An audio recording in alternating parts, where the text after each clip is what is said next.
heureux aujourd'hui d'être encore dans la maison du Seigneur.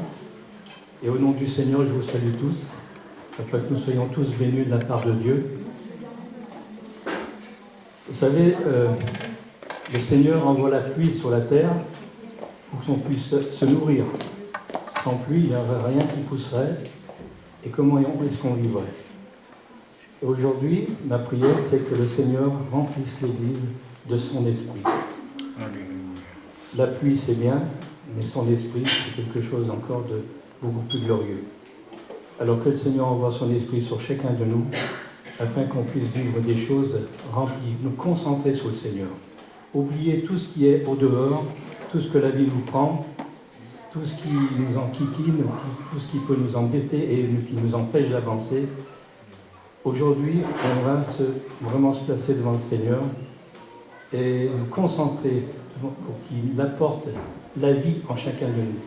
Pour ceux qui peut-être aussi aujourd'hui, ce matin en tous les cas, peut-être qu'ils ont des soucis de santé ou d'autres soucis, parce que la vie, elle est faite de tout. Hein.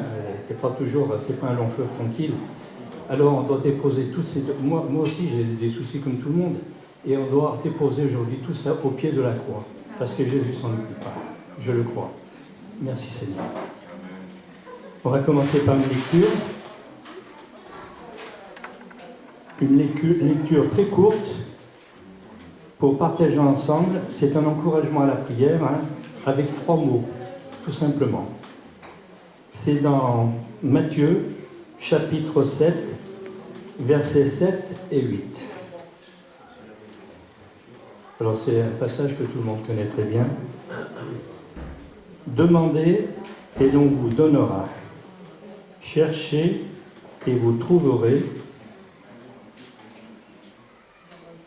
Frappez et l'on vous ouvrira, car quiconque demande reçoit, celui qui cherche trouve, et l'on ouvre à celui qui frappe. C'est une parole de Jésus qui est très encourageante pour nous et qu'il faut prendre vraiment en compte. Alors c'est vrai que Jésus là nous enseigne 3 étapes progressives: demander, chercher, frapper. Alors donc, premièrement, le Seigneur veut que nous lui confions tous nos besoins, quels qu'ils soient, que ce soit, comme je viens de le dire, que ce soit au niveau de la maladie ou des choses de la vie, tout simplement. Ensuite, il nous dit de chercher. Chercher, c'est pour connaître sa volonté. Et ensuite, troisièmement, frapper. Ou le Seigneur, peut-être qu'en frappant, si le Seigneur tarde un peu à répondre, peut-être qu'il veut tester notre foi, notre persévérance. Donc on a besoin quand même de rechercher la présence de Dieu dans nos vies. Ça ne se fait pas comme ça. Et que tout soit conduit par le Saint-Esprit. Sans le Saint-Esprit, il n'y a rien qui peut se faire. Alors, avant de commencer, donc pour aller un peu plus loin, on va donc prier le Seigneur ensemble. Et puis amener ce culte devant le Seigneur pour qu'il prenne toute la place ce matin au milieu de nous, chez nous, comme ailleurs où le nom du Seigneur est invoqué en esprit, en vérité, et en force, et en foi, et en gloire. Parce que tout lui revient. Amen. Seigneur, nous sommes encore devant toi, Seigneur, ce matin. Sans toi, on serait comme des électrons libres sur la terre. Mais Seigneur, tu n'as pas permis que nous soyons justement ces électrons libres pour pouvoir vivre une vie qui est pas la vie du monde, mais la vie d'en haut. La vie qui est spirituelle, la vie qui est grande, qui est glorieuse et qui est pleine d'espérance, pleine de vie en Jésus-Christ. Seigneur, ce matin, nous sommes dans la joie parce que nous sommes la famille de Dieu. Nous sommes ensemble devant toi, unis devant toi, d'un même corps. Nous voulons être, Seigneur, devant toi, d'un même esprit, d'une même volonté. Seigneur, c'est toi qui prends notre vie en charge. Sans toi, Seigneur, nous serions comme des électrons libres sur la terre, sans Dieu, ni rien du tout, sans espérance, sans vie, alors qu'avec toi, Seigneur, nous avons tout reçu, tout ce qu'il y a de meilleur, Seigneur. Tout ce que le monde peut nous apporter, tout est éphémère, mais en toi, tout est éternel.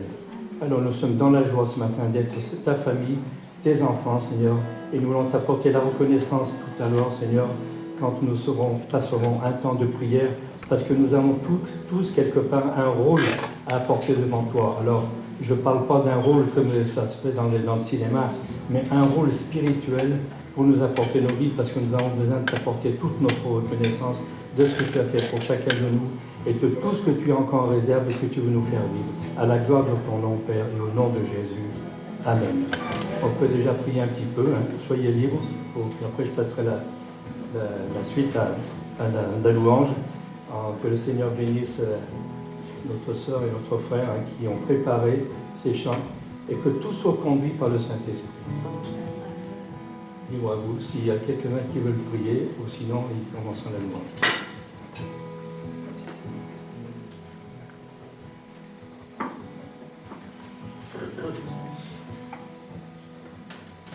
Seigneur, nous sommes venus ce matin pour t'apporter la reconnaissance de notre cœur. Parce que Seigneur,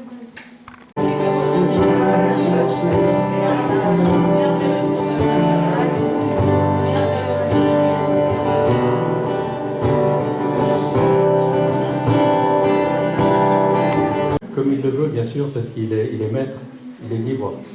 Mais le Seigneur, il veut prendre soin de chacun de nous. Alors s'adresser à Dieu, c'est de prier le Seigneur.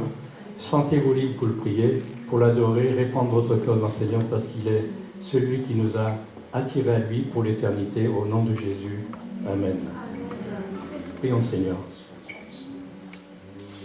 Louange à toi, gloire et honneur à ton Seigneur. Nous te louons, nous t'adorons, Seigneur. Partager, mais j'ai envie, avant de passer à la Sainte Seine, que nous puissions prier pour les malades, pour nos frères et sœurs qui traversent des moments difficiles, compliqués. Cette semaine, ces 2 dernières semaines, nous nous sommes basés sur Jean chapitre 11 et surtout le verset 4 pour prier. Et nous voulons prier d'abord avant de continuer.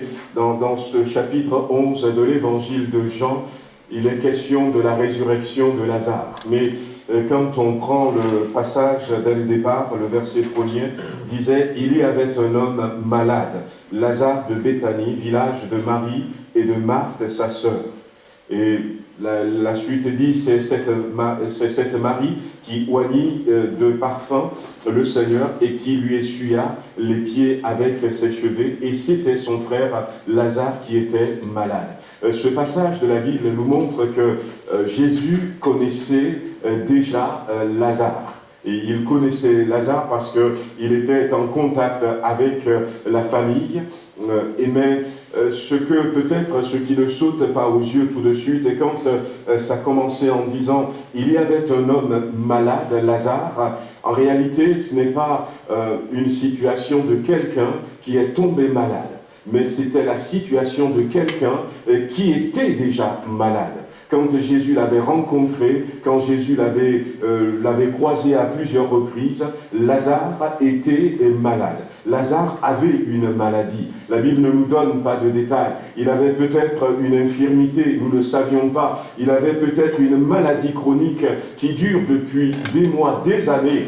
Mais Jésus le connaissait. Et d'ailleurs, la Bible nous dira au verset 3 que quand les sœurs envoyèrent un messager à Jésus, il lui dit « Seigneur, voici celui que tu aimes est malade ».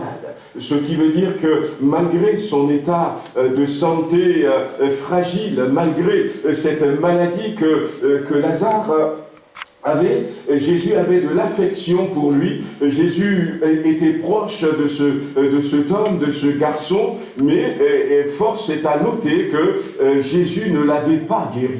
Jésus ne l'avait pas guéri. Il aurait pu, parce que rien n'est impossible à Dieu, mais il ne l'avait pas guéri. Il l'a laissé pour un temps dans cette maladie, dans cet état de santé défaillant. Et puis, ce qui s'est passé, c'est que quand Jésus-Christ a entendu dire que son état s'était aggravé, c'est plutôt de ça qu'il est question quand les sœurs ont envoyé, sa santé s'était tout à coup déclinée. Et ça fait quelques jours, quelques semaines, peut-être que Jésus n'est pas passé les voir, et sa santé s'est déclinée. Les sœurs avaient peur que, eh bien, finalement, cette maladie qu'il avait depuis quelques mois, depuis des années, l'emporte dans l'au-delà. Alors les sœurs ont vite envoyé un messager à Jésus, mais la réponse de Jésus est celui-ci. Jésus dira, après avoir entendu cela, Jésus dit, cette maladie n'est point à la mort, mais elle est pour la gloire de Dieu, afin que le Fils de Dieu soit glorifié par elle. Ce que nous avions compris, c'est qu'aujourd'hui, nous avons des maladies qui sont appelées des maladies chroniques. Nous avons des maladies qui sont incurables. Nous avons des maladies auto-immunes, des maladies qui sont dites héréditaires. Mais je crois que ici, eh bien, Jésus est en train de dire quelque chose.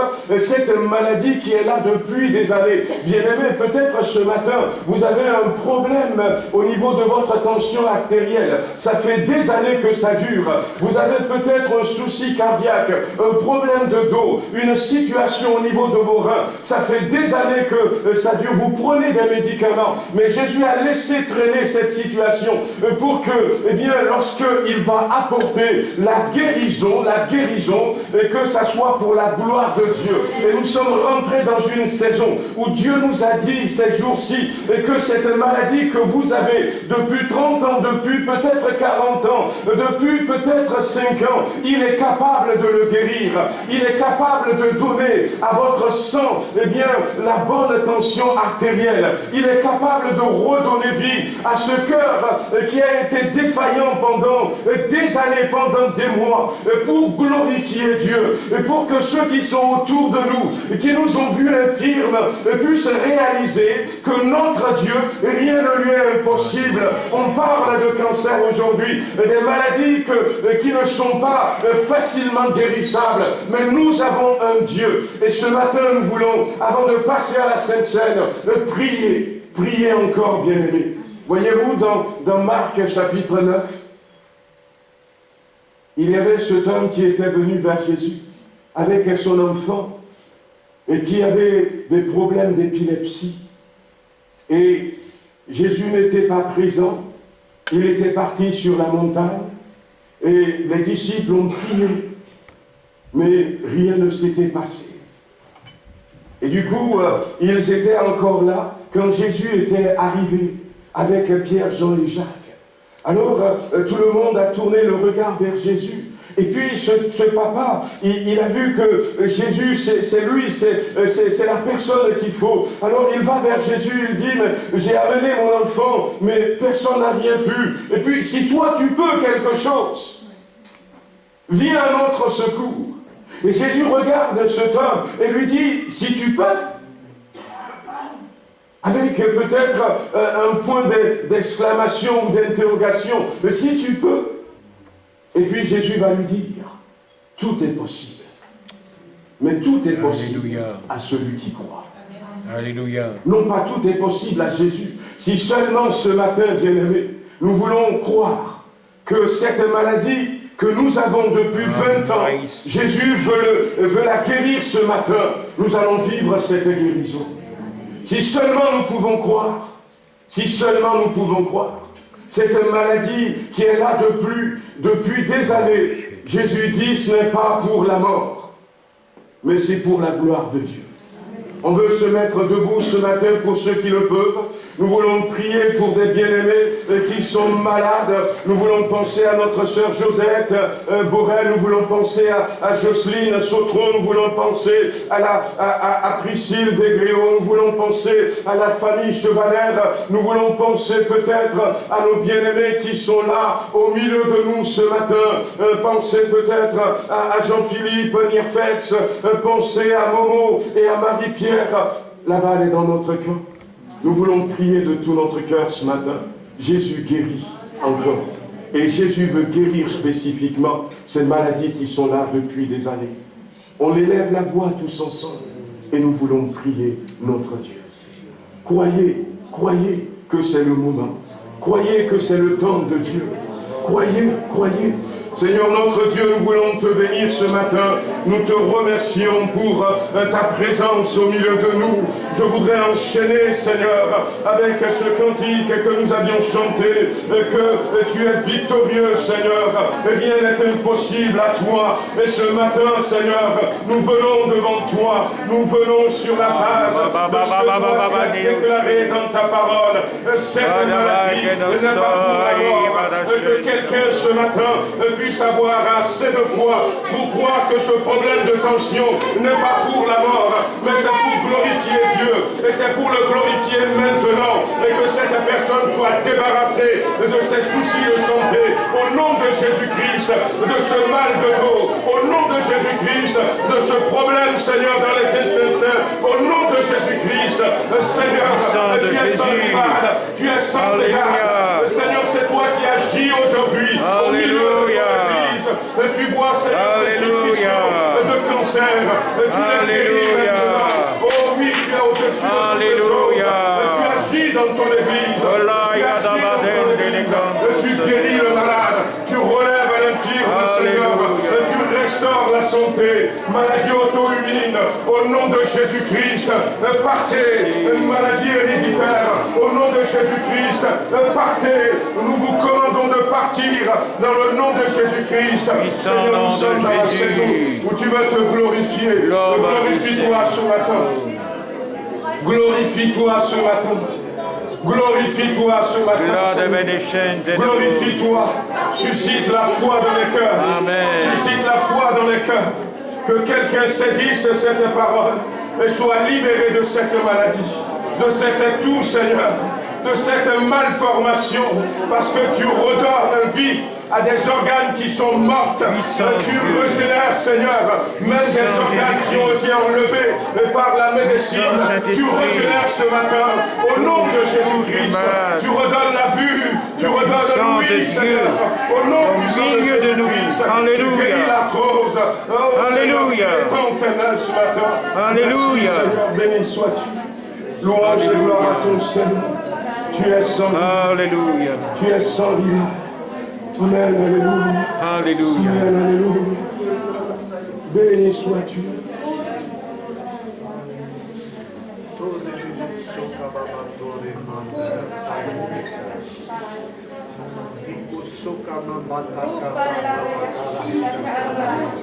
Amen, alléluia. Béni sois-tu. Louange à toi. Recevez votre guérison ce matin, bien-aimés. Laissez la foi.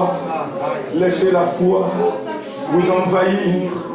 Tout est possible à celui qui croit. Non pas simplement pour vous ici présents, mais pour les bien-aimés que j'ai cités ce matin. Pour un fils, pour une sœur, pour un frère. Il est dommage que Jésus ait dit ça et que nous restions dans ces maladies. Alléluia. Amen, alléluia. Amen. Mettez votre foi en Dieu ce matin. Recevez votre guérison. Alléluia. Il est le Créateur. Il est capable de vous donner des organes toutes neufs. Amen, alléluia. Lorsque nos voitures sont en panne, nos appareils sont en panne, des fois on l'amène au réparateur, il les répare. Et des fois il change les pièces. Dieu est capable ce matin, à toi de le croire, qu'il est capable de te donner un cœur tout nouveau. Amen. Amen, amen. Il est capable de te le donner.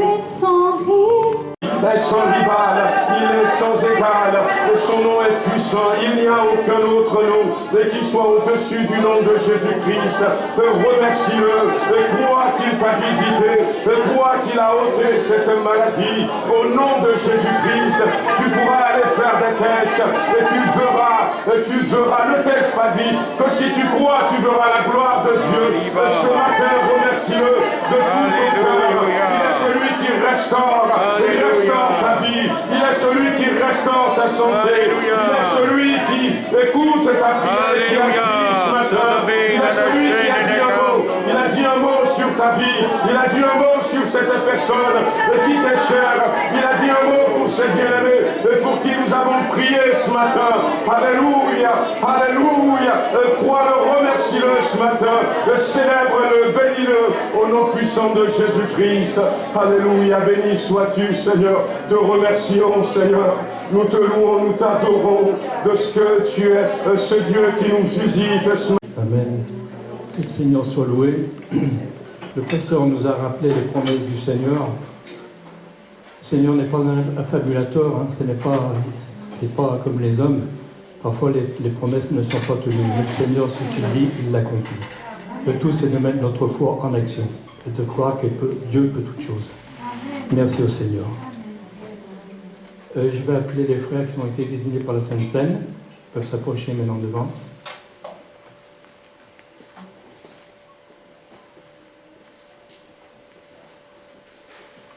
Faire une lecture concernant la Sainte Seine.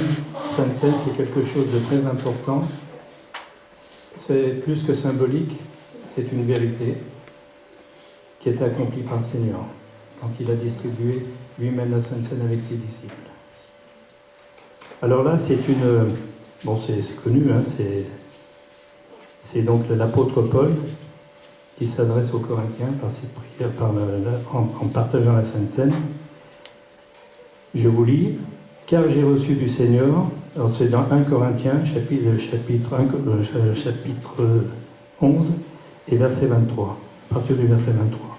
Car j'ai reçu du Seigneur ce que je vous ai enseigné, c'est que le Seigneur Jésus, dans la nuit où il fut livré, prit du pain, et après avoir rendu grâce, le rompit et dit, ceci est mon cœur qui est rompu pour vous, faites ceci en mémoire de moi.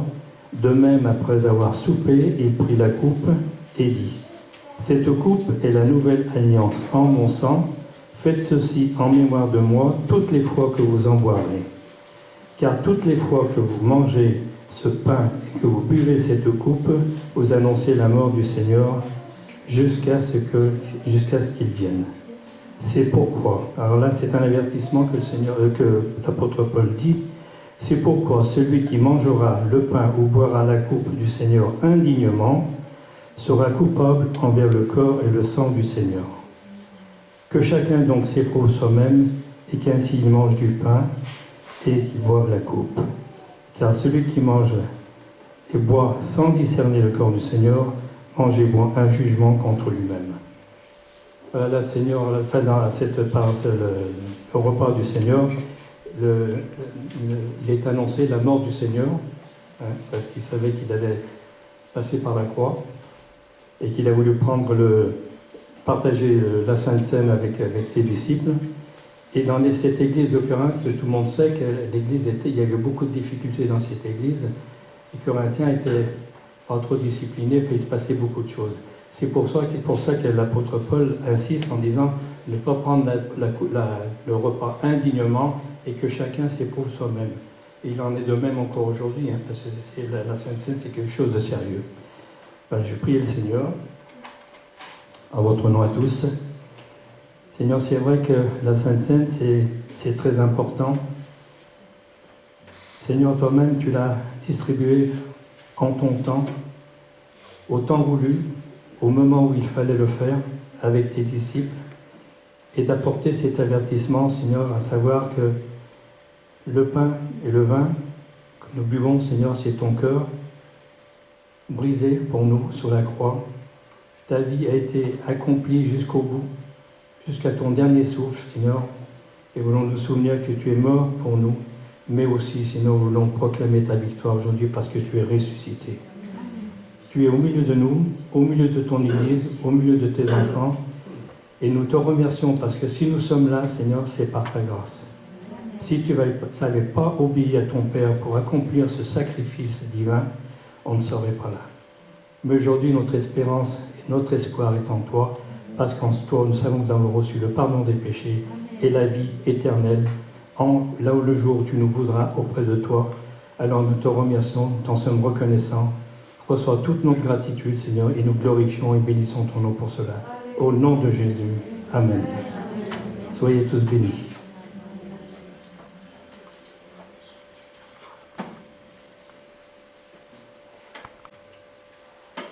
Nous remercions le Seigneur pour ce matin. Voilà, nous voulons saluer ceux qui sont au milieu de nous pour les premières fois. Peut-être que certains ne sont pas habitués déjà au culte évangélique.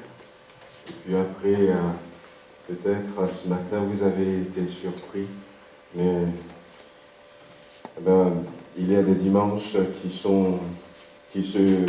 ressemblent et qui se suivent. Et puis finalement, il y a des dimanches où on se laisse conduire par le Saint-Esprit. Amen. En tout cas, si vous êtes là pour les premières fois, soyez bénis.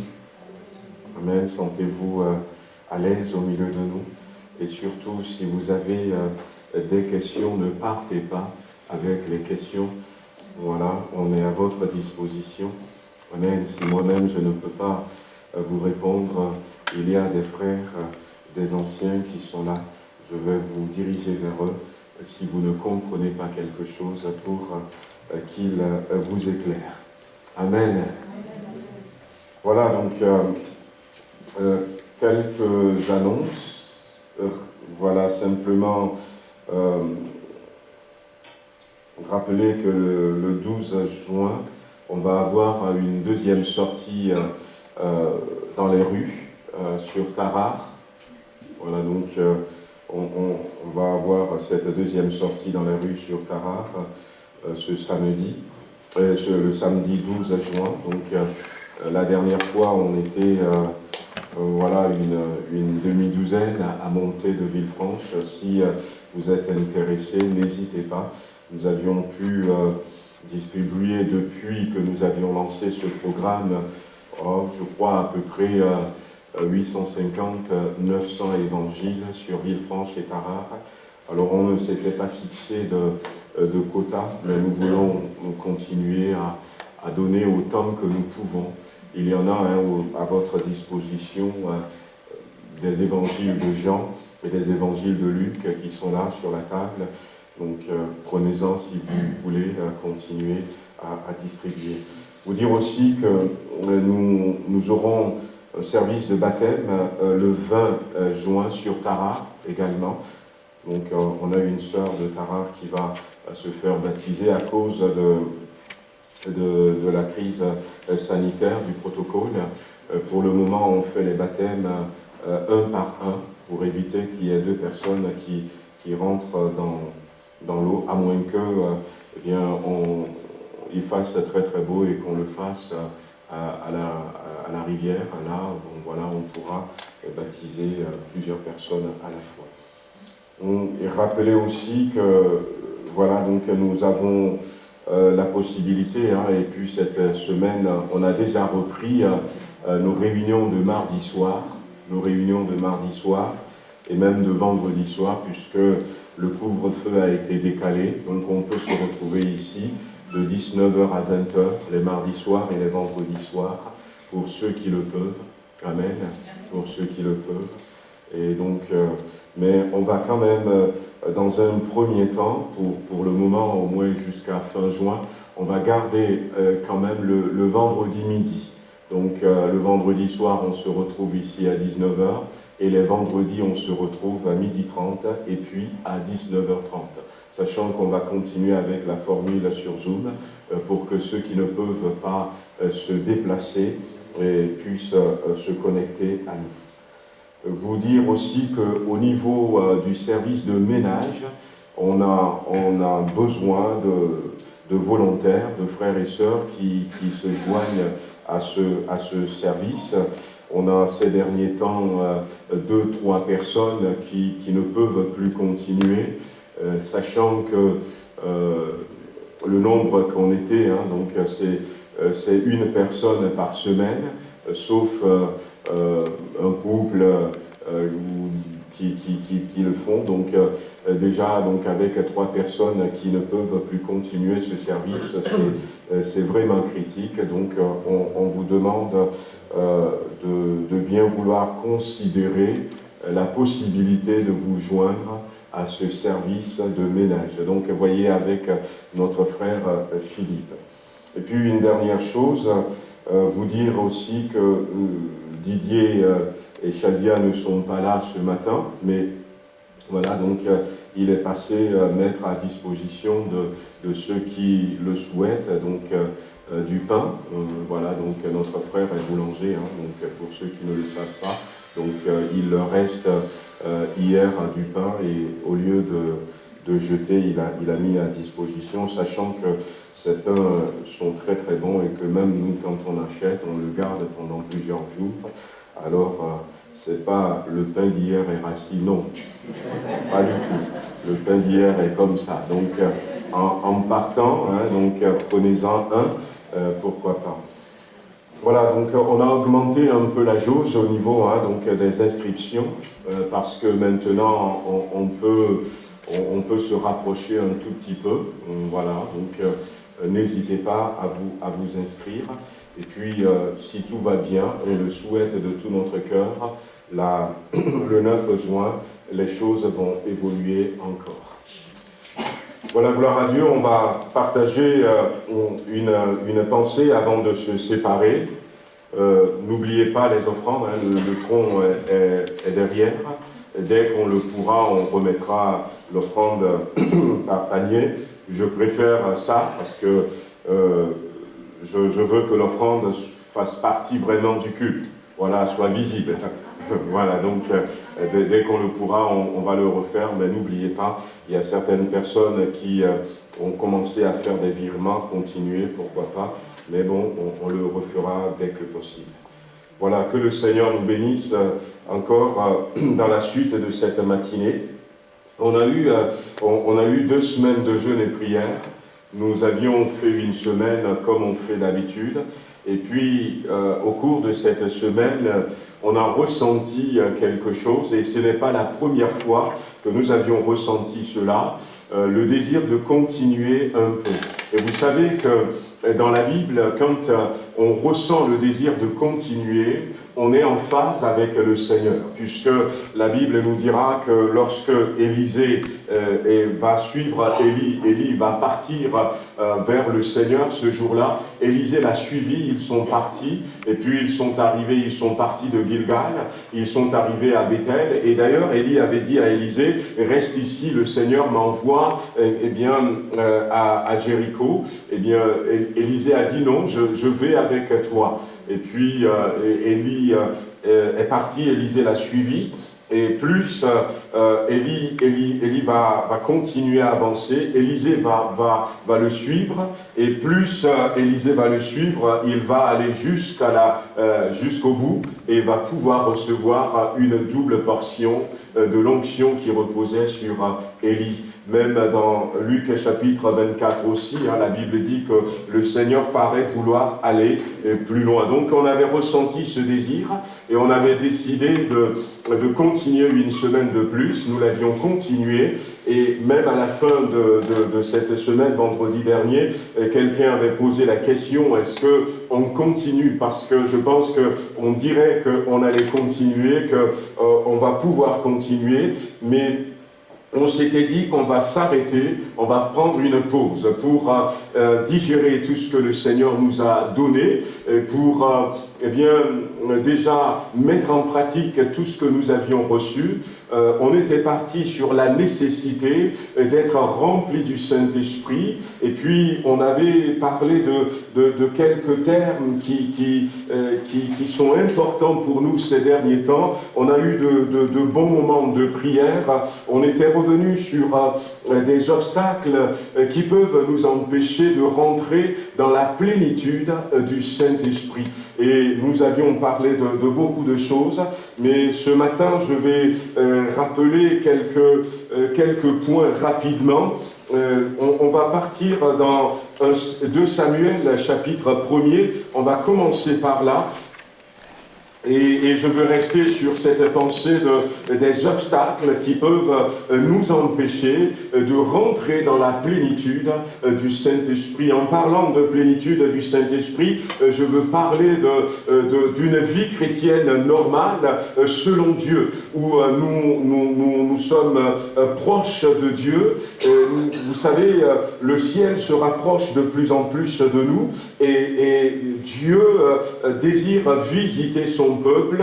Et d'ailleurs, la France a une place spéciale aux yeux de Dieu dans le calendrier, dans l'agenda de Dieu. Et nous pensons que ces temps-ci, quelque chose est en train de commencer tout doucement. Quelque chose va se passer en France, où Dieu va montrer sa grâce, il va montrer sa gloire, va montrer sa fidélité, il va montrer qu'il est ce Dieu qui aime la France et qui veut sauver la France. Alors, pour les obstacles, donc, on est dans 2 Samuel, chapitre 1er, et on peut lire à partir du verset 17, 2 Samuel, chapitre 1, verset 17, Voici le cantique funèbre que David composa sur Saül et sur Jonathan son fils, et qu'il ordonna d'enseigner aux enfants de Juda. C'est le cantique de l'arc. Il est écrit dans le livre du Juste. L'élite d'Israël a succombé sur tes collines. Comment des héros sont-ils tombés? Comment des héros sont-ils tombés? Ne l'annoncez point dans Gath, n'en publiez pas la nouvelle dans les rues d'Ascalon, de peur que les filles des Philistins ne se réjouissent, de peur que les filles des incirconcis ne triomphent, montagne de Gilboa, et qu'il n'y ait sur vous ni rosée, ni pluie, ni champ, qui donne des prémices pour les offrandes, car là ont été jetés les boucliers des héros, le bouclier de Saül, lui, il a cessé de les oindre. Alors, quand on va remonter un peu, et on arrive au verset 25, David redit là, « Comment des héros sont-ils tombés au milieu du combat? Comment Jonathan a-t-il succombé sur tes collines ?» Et puis, verset 27, « Comment des héros sont-ils tombés? Comment leurs armes se sont-elles perdues ?» Alors, on voit dans ce cantique funèbre que David avait composé que cette phrase va revenir à plusieurs reprises. Comment des héros sont-ils tombés? Et nous, on le traduit à notre manière aujourd'hui en disant comment des chrétiens sont-ils tombés? Comment des chrétiens sont-ils tombés? Et la parenthèse que je rappelle rapidement, c'est que croyez ce que Dieu est en train de faire ces derniers temps, puisque dans ce cantique funèbre, lorsque nous étions partis en Israël en 2019, on était sur le mont Carmel, et puis il y avait des frères et sœurs qui étaient avec moi, et je leur avais montré de loin la montagne de Gilboa, la montagne dont il est question ici. Et puis, voyez-vous, Israël est un pays désertique, il y a beaucoup de déserts en Israël, beaucoup quand même de montagnes, et l'État israélien avait mis en place un système d'irrigation. Ils ont planté des arbres et tout, là où ils peuvent, et sur la montagne de Gilboa, ils ont mis un système d'irrigation, ils ont planté des arbres, mais ils ont laissé la moitié de la montagne pour témoignage, parce que contrairement à toutes les autres montagnes, la parole que David a prononcée ici, montagne de Gilboa, qu'il n'y ait sur vous ni rosée ni pluie, il ne tombe plus de pluie sur la montagne de Gilboa, depuis 3000 ans. Depuis 3000 ans. La puissance de la parole. La puissance de la parole. C'est pour vous inviter ce matin, eh bien, à comprendre que quand on est rempli du Saint-Esprit, David, c'était cet homme qui avait reçu une double portion, même plus que le double de l'onction qui reposait sur Saül, parce que Saül a été oint avec une fiole, une petite bouteille, mais sur David, on a déversé toute une corne d'huile. Et David était rempli de l'Esprit de Dieu. Et quand on est rempli de l'Esprit de Dieu, bien aimé, les paroles que nous prononçons donne vie, tout comme Dieu. Dieu parle et la chose est. Et David avait prononcé cette parole. Et les gens étaient étonnés de voir que cette montagne, quand ils ont repris, eh bien, est restée nue. Alors que les autres montagnes, tout autour, il y avait des arbres, des plantes. Et puis, ils n'ont pas compris. Et finalement, ils ont trouvé la réponse dans la Bible. Ils ont dit, on ne veut pas détruire ce témoignage, mais on va prendre une partie de la montagne parce qu'on a besoin d'arbres, on a besoin de verdure dans cet endroit. Et nous avions vu ça de nos propres yeux. La puissance de la parole de Dieu. La Bible, ce n'est pas une livre ancienne, mais c'est une livre d'actualité. On a tout intérêt à être rempli du Saint-Esprit. On a tout intérêt à se laisser conduire par le Saint-Esprit. Il n'y a pas que David. Il y a par exemple Josué. Il était en train de combattre. Et puis, tout à coup, il a vu que le combat devenait compliqué. Mais si il a un peu plus de temps, il va pouvoir gagner les ennemis. Mais le jour est en train de se décliner. Il est déjà peut-être au milieu de l'après-midi. Le soleil va se coucher. Alors cet homme, Josué, il va prononcer une parole. Il va dire, soleil, arrête-toi. Arrête-toi sur Gabaon, parce que dès que le soleil quitte Gabaon, c'est la nuit. Il a dit, arrête-toi sur Gabaon. Il n'a pas crié très très fort. Le soleil n'a peut-être pas entendu ce qu'il a dit, mais la Bible dit que le soleil s'est arrêté sur Gabaon. Il a dit, toi lune, suspends ta course. Suspends ta course. Pour que la lune, elle ne continue pas à avancer et vienne se cogner. Et la Bible dit que ce fut le jour le plus long. Ce fut le jour le plus long. Certains scientifiques même ont expliqué ça en disant que c'est ce qui fait que le mois de février, une année sur deux, tombe un jour 28, 29. Mais bon, simplement pour vous dire, quand on est rempli du Saint-Esprit, nous avons tout intérêt. Et c'est ce que nous avions recherché ces semaines, ces jours-ci. Mais dans ce passage, je reviens à ce terme, comment les héros, comment les chrétiens sont-ils tombés? Ou encore, pourquoi les chrétiens sont tombés? Et ça va nous aider à enlever quelques obstacles qui nous empêchent d'être remplis du Saint-Esprit. Puisque, vous le savez, c'est suite à la mort de Saül et de Jonathan. Pourquoi est-ce que Saül est tombé? Parce que, eh bien, le Saint-Esprit l'a quitté.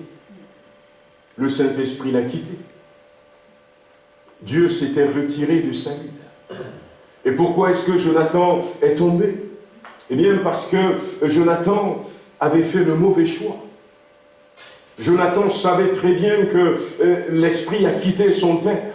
Tout le monde le savait, puisqu'il est agité. Et il faut que David vienne avec sa harpe pour, au moment où il est en train de louer le Seigneur. La Bible dit, Dieu siège au milieu des louanges de son peuple. L'Esprit de Dieu à nouveau descend et Saül est apaisé. Mais au lieu que Saül recherche à retrouver la présence de Dieu, au lieu qu'il recherche à être à nouveau rempli du Saint-Esprit, il a préféré jalouser David et le tuer, l'éliminer, pour garder le trône. Et Jonathan, il savait toutes ces choses. Il va même dire à David, je sais que c'est toi que Dieu a oint pour être le prochain roi sur Israël.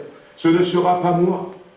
Mais il a choisi, par peut-être amour familial, de suivre son père. Il a suivi la mauvaise personne. Des fois, si nous voulons vivre la plénitude du Saint-Esprit, nous aurons besoin de faire des choix tranchants. Jésus dira, eh bien, il n'est personne qui, ayant quitté son père, sa mère, sa maison, pour moi, ne le retrouve. Ce qui implique que, eh bien, mais sachez quand même que quand on décide de quitter, celui qui perdra sa vie à cause de moi, la retrouvera, dira Jésus. Quitter dont Jésus parle, ce n'est pas, eh bien, faire la guerre à sa famille. Non, pas du tout. Non, pas du tout. C'est montrer simplement à Dieu qu'il est à la première place dans notre cœur. Dieu va interpeller à un moment donné Abraham et va lui dire, tu sais quoi Abraham, donne-moi en sacrifice ton fils Isaac, ton fils que tu aimes très très bien. Il voulait voir si Abraham est prêt à se séparer de cet enfant qui fait toute sa joie. Et Abraham a réussi le test. Abraham a pris son garçon et puis il était parti au lieu que Dieu lui a montré. Et il était allé jusqu'à ce que l'enfant lui a posé même une question en disant, mais papa, on a le feu, on a le couteau, on a les morceaux de bois pour faire le feu. Où est l'agneau pour le sacrifice? Il a eu une réponse formidable. Dieu se pourvoira lui-même. Et puis arrivé là-bas, il prend son enfant, il l'attache, il met les bois, et puis il met son enfant sur le bois. Et Dieu lui dit, alors qu'il a pris le couteau, Abraham, Abraham, maintenant je sais que tu m'aimes. Il n'a pas perdu son enfant, mais il l'a retrouvé. Il l'a retrouvé. Voyez-vous, faisons attention, bien-aimés.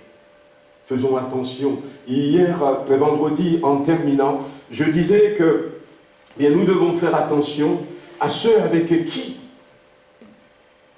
nous faisons équipe.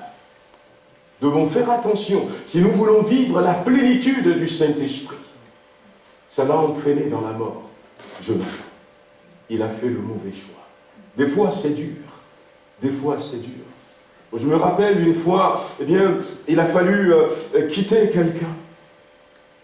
Pareil comme pour Abraham. Et je ne voulais pas. Et la personne ne voulait pas non plus. Et puis finalement, on s'était dit, mais non, il faut faire ce que Dieu nous demande. Il faut faire ce que Dieu nous demande. Et puis, on s'était quitté. On s'était quitté. Et puis, des années plus tard, j'ai retrouvé cette personne.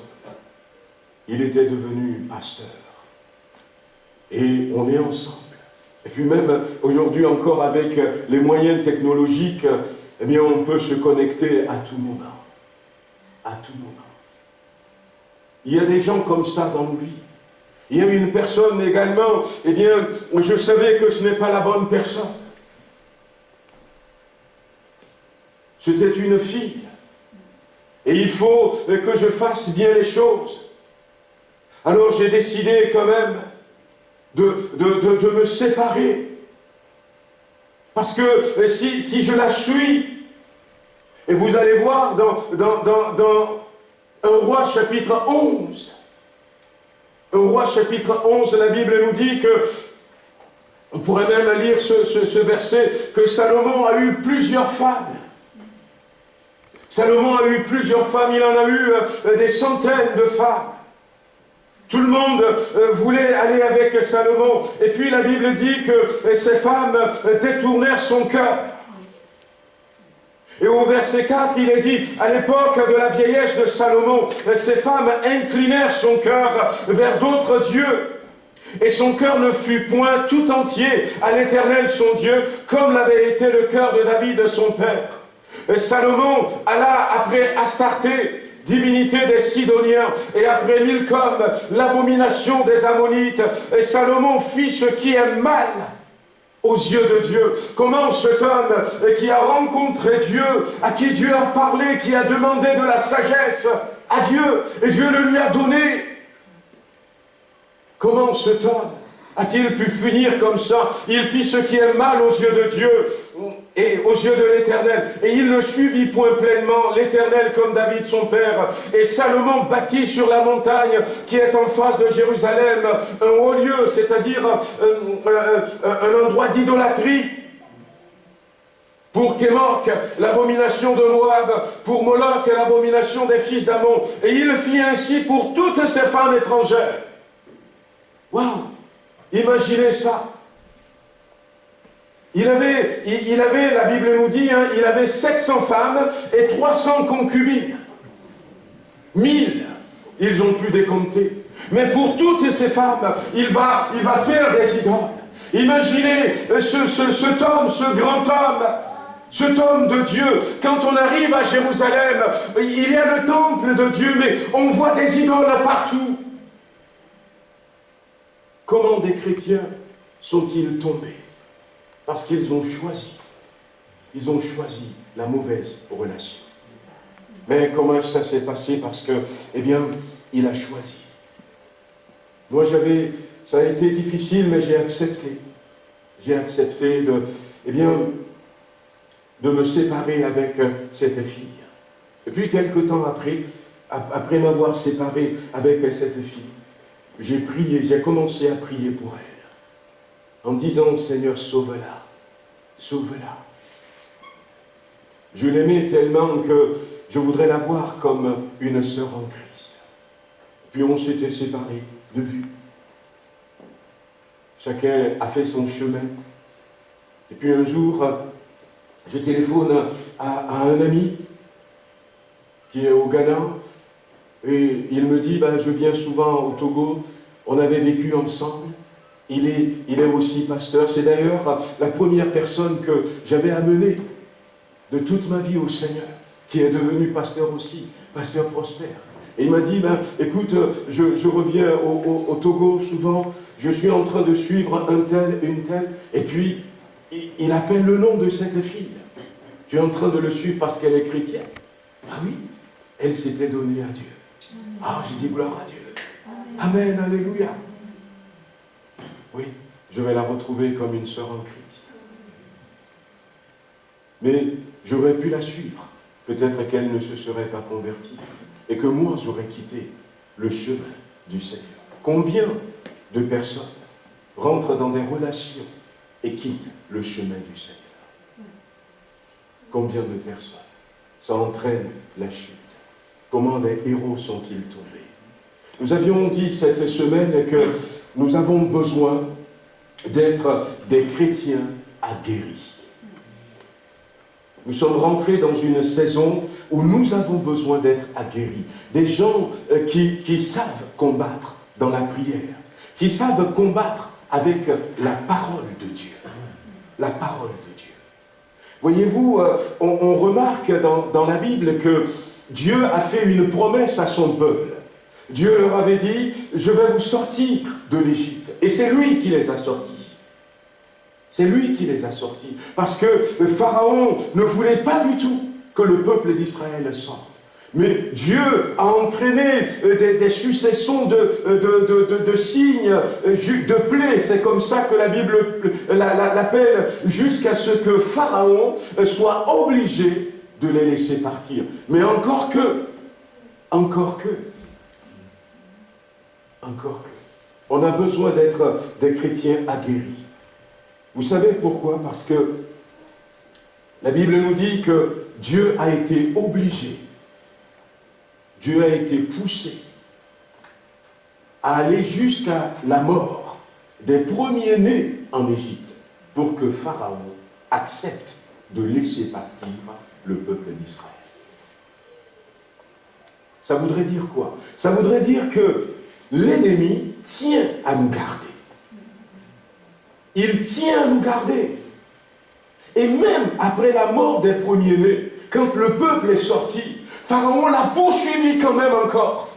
Avec 600 chars d'élite, il a pris toute son armée, il l'a poursuivi encore. Wow. L'ennemi tient à nous garder. Nous avons besoin d'être des chrétiens, des chrétiennes aguerris, parce que nous avons un ennemi qui veut nous maintenir dans l'esclavage. Et nous avons besoin de retrouver l'esprit de combattant spirituel.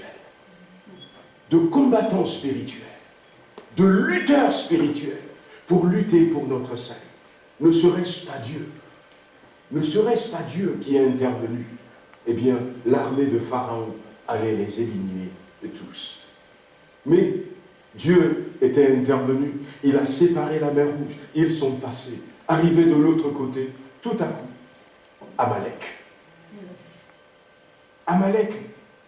Amalek tombe sur eux et veut les tuer. Ils n'ont rien fait. C'est ça la vie chrétienne.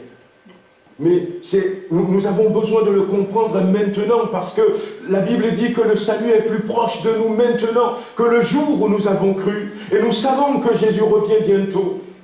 Alors retrouvons cet esprit de guerrier spirituel, de combattant spirituel, pour lutter pour notre salut, pour lutter pour le salut de nos conjoints, pour lutter pour le salut de nos enfants, pour lutter pour le salut de ceux qui nous sont chers, pour les réclamer dans la prière. Et comme nous l'avions dit, pour nous laisser remplir par le Saint-Esprit et prononcer des paroles comme Josué, comme David, des paroles que le diable ne peut pas détourner.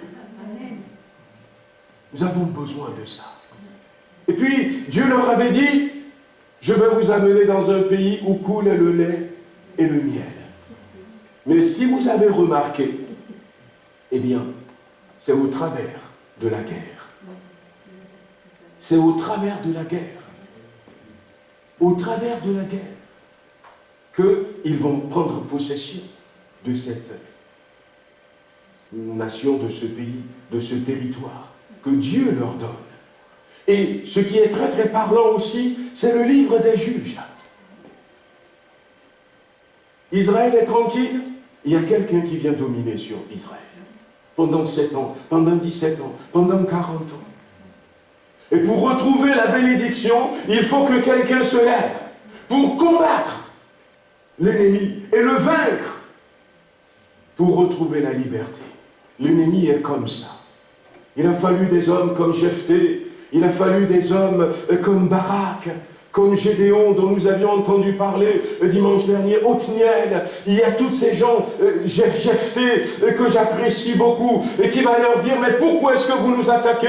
Et puis l'ennemi est menteur, il a dit, parce que vous avez volé nos territoires lorsque vous êtes sortis d'Égypte. Et Jephthé va lui dire, mais non, tu ne dis pas vrai, voici ce qui s'est passé. Mais quand même, eh bien, les Ammonites et les Moabites veulent à tout prix combattre. Et Jephthé va leur dire, mais si votre Dieu qui manque vous donne quelque chose, est-ce que vous ne le prenez pas? Mais pourquoi est-ce que vous voulez prendre la bénédiction que notre Dieu nous a donnée? Mais l'ennemi est comme ça. La Bible dit que le diable était venu, il a tenté Jésus-Christ, il n'a pas vaincu Jésus, mais c'est Jésus qui était vainqueur, mais il s'était retiré, attendant encore un autre moment favorable. Parce que même si c'est Jésus, même si le diable a échoué une fois, il a dit peut-être la prochaine fois, je gagnerai. Et à plusieurs reprises, il était revenu attaquer Jésus-Christ. C'est comme ça, frères et sœurs. Nous sommes dans la fin des temps. Et c'est maintenant que nous avons besoin de nous réveiller pour être aguerris. Et comment est-ce qu'on ne va pas pouvoir revenir sur tout ce que nous avions vu? Mais changeons maintenant. Il est maintenant plus que temps. Il est maintenant plus que temps. Pourquoi? Parce que, eh bien, la nuit vient. La nuit vient. La nuit vient. Et vous savez quoi? Il y a dans Ésaïe chapitre 21 un passage, peut-être que vous aviez déjà lu. Sentinelle, que dis-tu de la nuit? Sentinelle, que dis-tu de la nuit? Au verset 11, oracle sur Douma. On me crie de Séhir. Sentinelle, que dis-tu de la nuit? Sentinelle, que dis-tu de la nuit? Et la sentinelle répond, le matin vient et la nuit aussi. Le matin vient et la nuit aussi. Ça nous montre que ils étaient dans la nuit. La nuit est profonde et la nuit semble interminable. Alors, ils vont interpeller la sentinelle, celui qui est sur la tour et qui regarde au loin. Et si le soleil arrive, si le jour revient, alors il crie, sentinelle, que dis-tu de la nuit? Est-ce qu'elle va bientôt finir? Et la sentinelle qui dit, le jour revient. Mais il remarque que derrière le jour, il y a encore la nuit. Et c'est quelque chose de particulier. Pourquoi? Parce que le jour revient et la nuit aussi. Normalement, le jour doit avoir au moins 12 heures avant que la nuit ne vienne. Mais c'est comme si, eh bien, la nuit qui suit le jour s'était rapprochée du jour. Et nous avions dit cette semaine, souvenez-vous, frères et sœurs, que Jésus a dit, au milieu de la nuit, il y a un cri qui retentit. Voici l'époux, allez à sa rencontre. Vous savez quoi? Jésus reviendra dans la nuit. Jésus reviendra dans la nuit, qu'on le veuille ou pas. Non pas une nuit physique, mais une nuit spirituelle. Mais ce que nous voulons, et c'est pour ça qu'il est important, bien-aimés, de se réveiller maintenant, d'avoir cet esprit aguerri. Pourquoi? Parce que lorsque l'Église va se réveiller pendant la nuit, il y aura certains qui n'auront pas le Saint-Esprit. C'est maintenant qu'il faut être rempli du Saint-Esprit, avant que la nuit ne vienne. Nous sommes entrés dans ce jour, un jour qui est très court, qui précède la nuit qui vient, la nuit spirituelle. J'avais entendu, il y a 1 an de cela, un prophète qui disait au peuple indien, attention, en 2021, il y a une maladie terrible qui va venir, en dehors de la Covid. Et si vous ne vous repentez pas, si vous ne vous attachez pas au Seigneur, cette maladie peut faire beaucoup plus de dégâts que la Covid. Et puis, j'attendais pour voir. Et puis, finalement, petit à petit, ça avait commencé. Et on parle maintenant de plusieurs dizaines de morts. Peut-être que les journaux n'en parlent pas, mais nous, on est en contact avec l'Inde. Tous les jours, je reçois des messages de l'Inde. Je suis dans une chaîne de prière où on prie pour la situation. Ils appellent ça le champignon noir, qui commence à faire des ravages. Et puis certains se sont rappelés que Dieu nous avait mis en garde. Que Dieu nous avait mis en garde. Bien-aimés, si je vous montre, le lien WhatsApp. Il y a quelque temps de cela, c'était même pas mi-mai. Il y avait plus de 60 pasteurs qui sont décédés. Et ce qui est triste, c'est que des fois, il y en a qui décèdent avec leur épouse. Ils n'ont qu'un seul enfant. On se demande comment est-ce que les églises vont être. On se le demande. Mais la nuit vient, bien-aimés. On ne sait pas comment est-ce que ça va se passer. Mais c'est maintenant de se réveiller. C'est maintenant d'être rempli par le Saint-Esprit. Rapidement, vous donnez un moyen, avant que nous prions. C'est dans Exode chapitre 25. Exode chapitre 25, Dieu va donner des consignes à Moïse. Il va donner des consignes à Moïse pour que Moïse construise le tabernacle. Le tabernacle. Et vous pouvez lire toute l'histoire à partir du verset 1er. Il va dire, les enfants d'Israël vont m'apporter des offrandes. Et le verset 8 qui dit, ils me feront un sanctuaire et j'habiterai au milieu d'eux. Et vous ferez le tabernacle et tous ses ustensiles d'après le modèle que je vais te montrer. Mais le verset 10, c'était surprenant parce que le tabernacle, j'avais montré la photo pendant ce temps de jeûne et prière. Donc c'est toute une construction rectangulaire avec une grande porte, mais quand on rentre dans la porte, il y a un autel, après il y a une grande cuve avec de l'eau dedans, et puis après il y a toute une cour qui est là, et puis c'est comme une maison.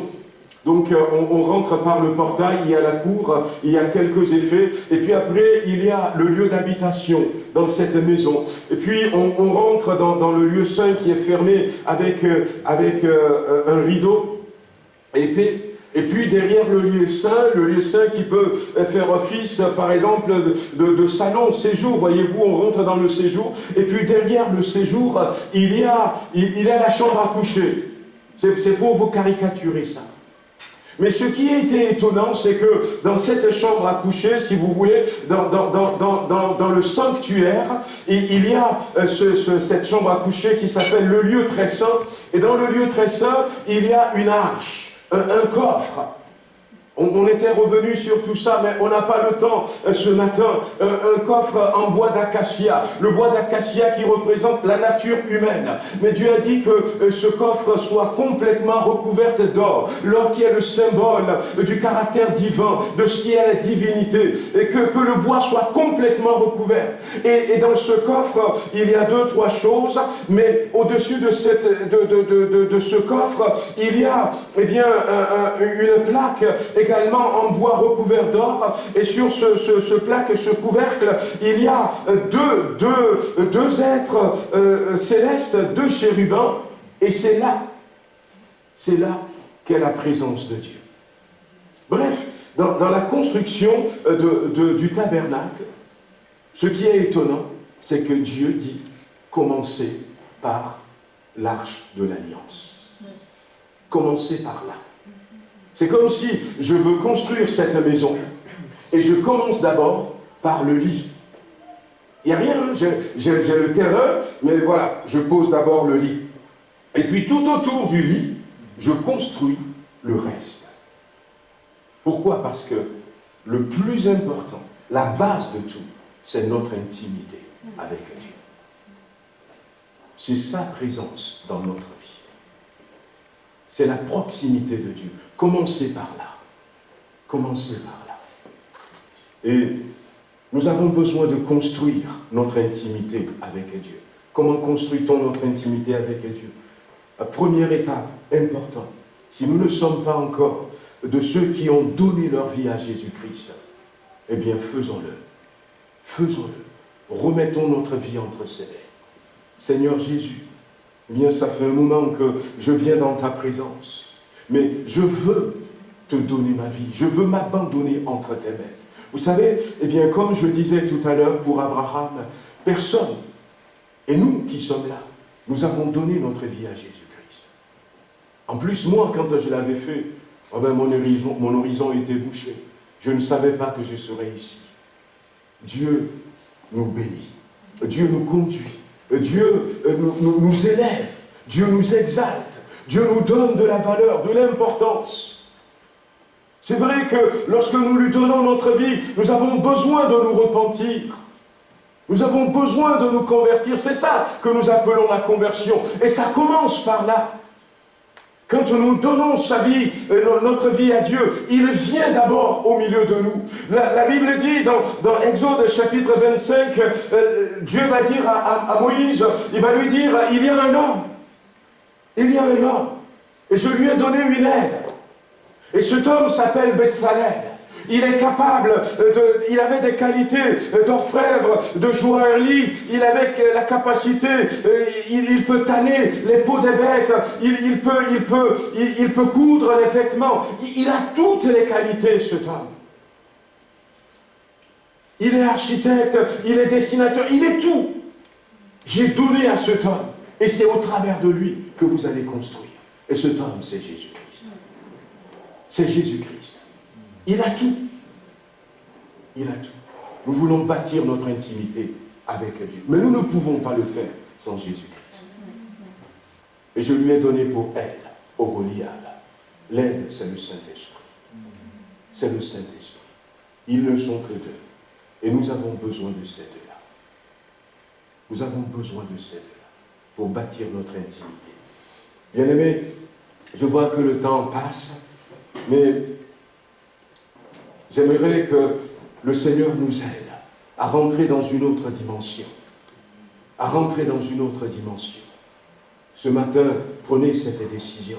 Si Jésus-Christ n'est pas dans votre vie, dans votre cœur, de lui donner votre vie. Prenez la décision, si vous l'aviez déjà fait, de rechercher ardemment le Saint-Esprit. Le Saint-Esprit. C'est vrai que nous avons des capacités. nous pourrons en avoir. Et la compétence, Dieu nous l'a donnée. Mais le Saint-Esprit va nous apporter des outils divins pour que nous puissions bien bâtir notre vie avec Dieu. Bien bâtir notre vie avec Dieu. Que le Seigneur nous bénisse, qu'il nous aide.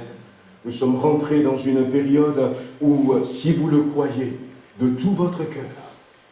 Et d'ailleurs, je disais qu'il faut que nous nous réveillons, que nous retrouvons cet esprit de combat, cet esprit de guerrier spirituel.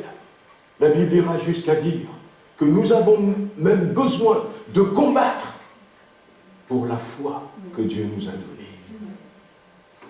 De combattre pour la foi que Dieu nous a donnée. Voyez-vous? Mais soyons des combattants. C'est vrai que le combat spirituel, eh bien, ça va se passer plus dans la prière.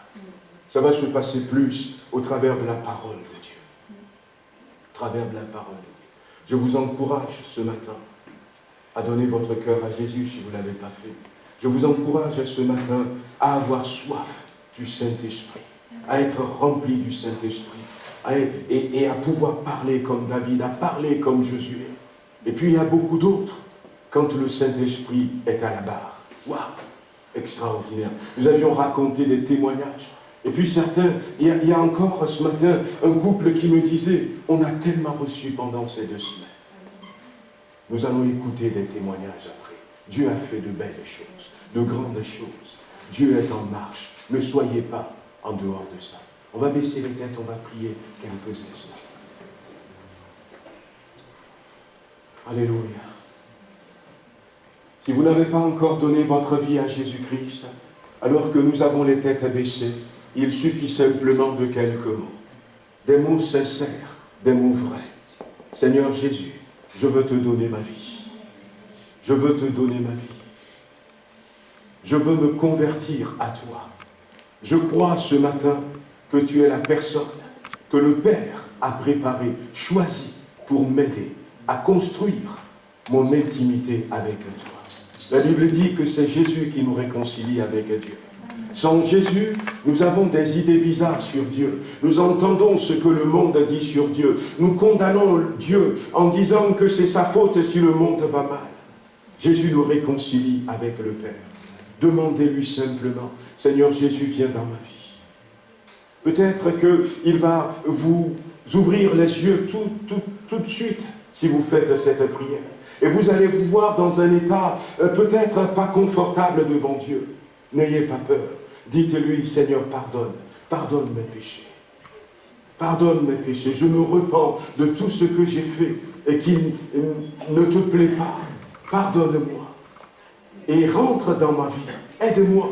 Fais de moi ton enfant. Fais de moi ton fils. Fais de moi ta fille ce matin. Je veux marcher avec toi.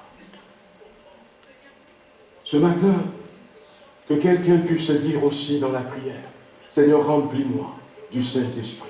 Donne-moi la plénitude du Saint-Esprit. Bien-aimé, la promesse est pour nous. La promesse est pour nous. Et la promesse est pour maintenant. J'avais expliqué pendant ces 2 semaines que nous sommes dans une accélération prophétique. C'est-à-dire que cette parole prononcée par Joël et que Pierre avait rappelé dans Actes chapitre 2, et c'est maintenant que cette parole va s'accomplir. Je n'ai pas le temps de vous expliquer ça. On reviendra peut-être là-dessus une autre fois. Mais la promesse est pour nous. Dieu ne voit pas tes capacités. Dieu ne voit pas tes faiblesses. Mais Dieu veut te donner la plénitude de son Esprit Saint. Et maintenant, tu peux le lui dire, Seigneur, viens me remplir de ton Esprit Saint. Donne-moi la plénitude du Saint-Esprit. Renouvelle-moi dans le Saint-Esprit. Baptise-moi dans le Saint-Esprit. Dis-le lui maintenant. Jésus lui-même, il a dit, si quelqu'un a soif et qu'il vienne à moi et qu'il boive, des fleuves d'eau vive couleront de son sein. Crois cette parole et demande-le lui maintenant. Peu importe dans quel état tu es ce matin. Les disciples ont douté, mais Jésus Jésus ne voit pas ce que tu es, il voit ce qu'il peut faire de toi. Et il veut faire de toi sa gloire. Il veut manifester sa grâce au travers de toi. Il veut montrer son amour au travers de toi. Il veut que tu sois un outil. Mais tu as besoin d'être rempli du Saint-Esprit. Tu as besoin de cette plénitude. Tu as besoin d'être renouvelé. Il veut que tu manifestes les dons. Nous avons besoin de frères et de sœurs qui manifestent le don des guérisons, qui manifestent le don de miracles, qui manifestent le don de la foi. Nous avons besoin de paroles prophétiques authentiques, de paroles de sagesse. Et tout ça, Dieu le met à notre disposition. Mais réveillons-nous ce matin. Dis-le-lui, mon frère, dis-le-lui, Seigneur, je veux me réveiller. Je veux me réveiller. La récréation est terminée. Bientôt, la nuit va venir. Et c'est maintenant, bien-aimé. C'est maintenant, bien-aimé. Alléluia. Il veut t'utiliser. Il veut t'utiliser. Oh, quoi de plus merveilleux que nous soyons des outils entre les mains du Maître, des vases d'honneur. Demande-le-lui dans ton cœur. Demande-le-lui à voix basse. La promesse est pour tout le monde. La promesse est pour tout le monde. Ne dis pas, moi ça ne me concerne pas. Il y a quelques-uns qui sont restés la bouche fermée. Ne restez pas la bouche fermée, bien-aimés. Ne restez pas la bouche fermée. Je vous avais expliqué que Dieu avait dit à son peuple que tout le peuple sera un peuple de sacrificateurs pour lui. Et puis le peuple était tombé dans le péché. Et quand Moïse est descendu de la montagne, Moïse était en colère et Moïse a dit que ceux qui sont pour l'Éternel viennent à moi. Il n'y a que la tribu de Lévi qui est allée. Et c'est pour ça que la tribu de Lévi sont devenus des sacrificateurs. Mais la promesse était pour tout le monde. Ce matin, ne reste pas la bouche fermée. Ne t'exclus pas de cette promesse. La promesse est pour toi. Ne regarde pas ta santé. Dieu sait ce qu'il peut t'utiliser pour faire. Malgré ta santé, malgré tes limites, malgré que tu sois là peut-être pour quelques jours. Dieu est capable, parle-lui ce matin. Il veut t'utiliser. Il veut t'utiliser. Seigneur notre Dieu, nous voulons te bénir ce matin. Élever ton nom, nous te remercions pour ce que tu as fait pour nous. Merci Seigneur pour les guérisons. Merci aussi Seigneur pour ceux qui ont pris la décision de se convertir, de se repentir et qui étaient sincères Seigneur en t'invitant dans leur cœur ce matin. Merci Seigneur de ce que tu as entendu les prières de ces bien-aimés qui veulent fructifier le talent que tu leur avais donné. Seigneur, nous nous attendons à voir dans notre assemblée des frères se lever, des sœurs se lever et qu'il y ait des gens comme David, des gens comme Josué, des gens, Seigneur, des sœurs, Seigneur, comme Esther, des sœurs comme Déborah, Seigneur, notre Dieu, des consacrés, comme, Seigneur, Suzanne, la femme de Chusa, Seigneur, comme toutes ces personnes qui nous ont précédés. Seigneur, tu as placé dans ton Église des éléments pour que l'Église éclaire le monde. Tu nous visites ce matin. Seigneur, tu nous remplis de ta puissance de Dieu. Seigneur, merci encore. Puissance louange, gloire et honneur à ton son nom. Au nom de Jésus-Christ. Amen. Alléluia. Amen, bien-aimés. Gloire à Dieu.